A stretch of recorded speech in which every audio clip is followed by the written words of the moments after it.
Hi guys, welcome back to my channel, and today I want us to do something a little bit different. Are you a first-time mom, or maybe you're in your home stretch days and you're wondering what to pack in your hospital bag? Definitely this video is for you. If this is the kind of content you're looking for, then stay back, relax as we keep each other on this. So I'm in my home stretch days and I'm now intending to pack my hospital bag. It's not advisable though. Doctors, nurses, and I think most people who've been mothers before are always advising anyone who is in this journey to always have your hospital bag packed.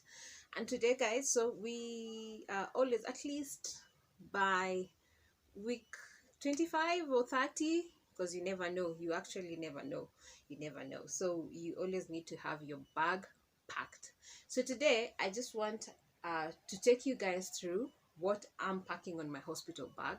And if you think that's something that I need to add, we are always learning. It's my third time being a mom, and surprisingly, what I did my first time, I learned something that I did on my second time being a mom, and definitely there's something I've learned in this third time. So we're always learning. If there's something you think we need to add on all that, please make sure you just put a comment on the comment section below.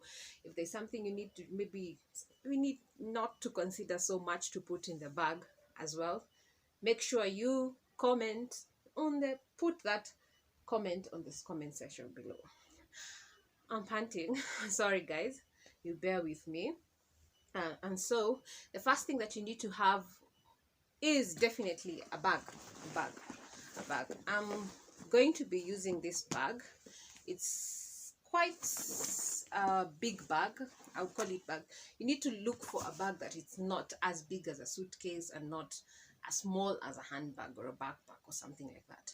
So you need, first thing you need to have is a bag. There's so many shops that you can get baby bags. It doesn't need to be a baby bag, but if you can get something pretty, something nice and very well. Something I also learned in my previous pregnancy is that something that is well partitioned really comes a long way. So the first thing that you need to have is a bag. This will go a long way.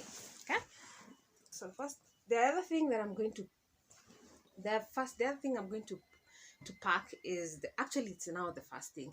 Today I'm just going to be dealing with baby stuff. I'm going to do another video on mother stuff. I feel like it's going to be a very long video that might be boring, so let's just deal with baby stuff today. And the first thing that I'm going to pack is baby vest, at least 3 of them. This is the first thing I'm going to pack on my bag. They really come a long way. Some people ask if they're really going to need this because of the umbilical cord and all that. Yes, there's also others. I don't have them, but there's something else that you can actually buy from the baby stores that they're really friendly on the umbilical cord. But still, if you don't have them, this will definitely work. Okay, and the other thing I'm going to pack on my bag are mittens. These cute little mittens that you'll need, so that can keep your baby's hands, tiny little hands, warm. So I'm going to also have this on my bag. I don't like these things because babies have a tendency of always sucking their fingers, and if these things are not well taken care of, they will start bringing hygiene issues and all that. So I only have 2. I'm only intending to pack 2 because I might not need most of this. The other thing I'm going to pack is baby hats. Oh, cute baby hats. Look at this. This is so cute. I don't know what you guys think. It's very cute. I find it very cute. So something else that you need to consider packing is hats to cover your baby's heads. So I'll be carrying this. I think I'll need to add another extra. Yeah, the other thing that you also need to think of packing is this bath clothes. Sorry, it's this bath clothes that really come a long way when you want the baby to burp. You can place them somewhere here when you want the baby to burp. You can use them to wipe your baby when they have burped.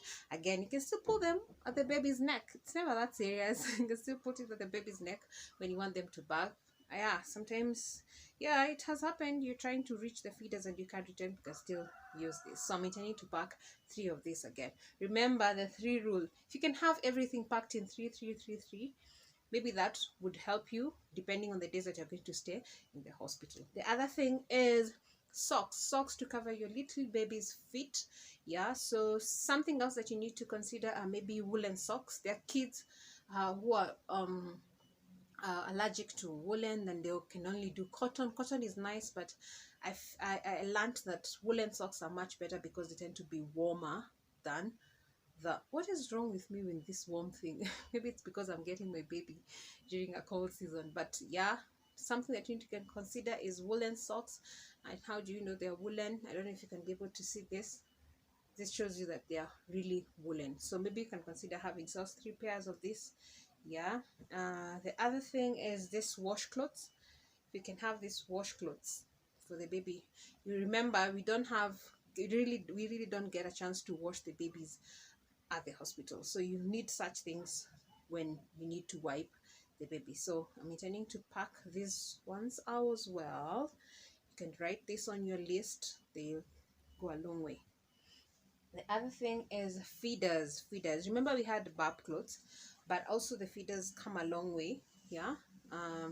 And something I learned about feeders, the cotton ones are nice if your baby is allergic to all these other materials. But getting something like this that has this plasticish thing at the back, it's something that will really help, because the cotton ones tend to whatever that is making the feeders wet tends to go through the feeder and makes the baby's clothes wet as well. So ideally it's not helping you because you need to change the baby. So if you can get something like this that is waterproof and can still, this is safe, it cannot choke the baby as well, I think that's a good buy. So feeders as well, write this on your list as well. And then swaddling sheets. What do you guys think? Very cute, very beautiful. Some people call them swaddling sheets, some people call them flannels, some people call them receiving blankets. Yeah, need to consider this. Have this. They're very warm and very nice. Yes. The other thing is a blanket, a shawl, something warm for the baby, to swaddle the baby. That is something like this. Yeah, so cute. This is so cute, so cute. I don't know if you guys can be able to see the details. I loved how white it is and warm, and just angelic. I don't know, I loved it. So consider having something, a blanket, a shawl, something that is warm to swaddle the baby. One of that is also important. And the other thing is a romper. Maybe something that you'd want the baby to wear as you guys are leaving the hospital. Something warm and beautiful and nice. Yes. And the other thing, definitely because I'm an African woman, is a kanga. Kanga. Unless some people call it a kanga. Yeah. Never go wrong with this thing. So always make sure that you have it in your bag. It's nicely cleaned, and yeah, and something nice that's very cleaned and sanitized and disinfected nicely. Yeah, you never know, you might need it, and in most cases you actually use it. So just have it in your bag. Yeah. So the other thing is now diapers. Yeah, so I'm also intending to pack a few diapers. I know some hospitals give diapers, but I think it's also important if you can have them. Yeah, if you can have them for your baby and not just depending on the ones that the hospitals are going to give. So have several of them packed for the baby. Yeah. And wipes, also very important.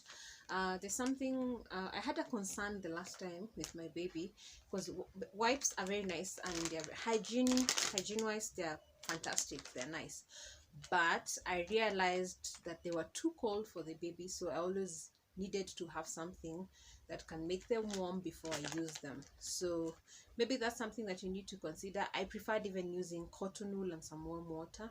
Maybe it can be a little bit difficult to get some warm water at the hospital and all that, but the wipes come along with. But maybe we should think, I don't know what you guys think about wipes. Maybe you can put your idea or your comment in the comment section below, what you guys think about using wipes. Yeah, using wipes on the baby and how cold they are. Let's have this discussion. Yeah, so I'm also going to use almond oil. I'm also intending to buy olive oil to use instead of the perfumed oils that we have in the supermarket. Something I did not use this, by the way, on my first baby and my second baby, but we were at a baby shower somewhere and somebody was really talking about using the essential oils on your baby when they're still tiny and all that. And I think it really made a lot of sense. Something that you can maybe think about talking to your doula or your nurse about, using the almond oils, the essential oils basically on the baby, over using the perfumed oils or the other oils that you get at the supermarket. Yeah, so that's something that as well.